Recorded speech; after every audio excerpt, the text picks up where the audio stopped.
ഭാഗ്യം കേട്ടോ, ഭാഗ്യം.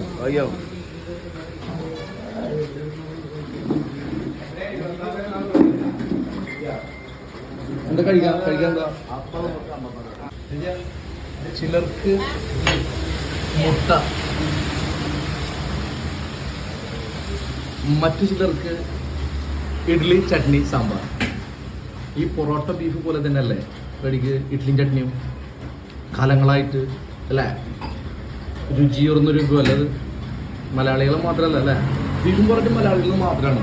പക്ഷെ ഇഡ്ഡലിയും ചട്നിയും ഓൾ ഇന്ത്യൻസ് അല്ലേ, അങ്ങനല്ലേ വരിക? അതങ്ങനെ തന്നെ. എന്തിനാണ് മുട്ട ഇങ്ങനെ കേട്ടോ മോനെ? ചട്ടിക്കല്ലേ വെള്ളം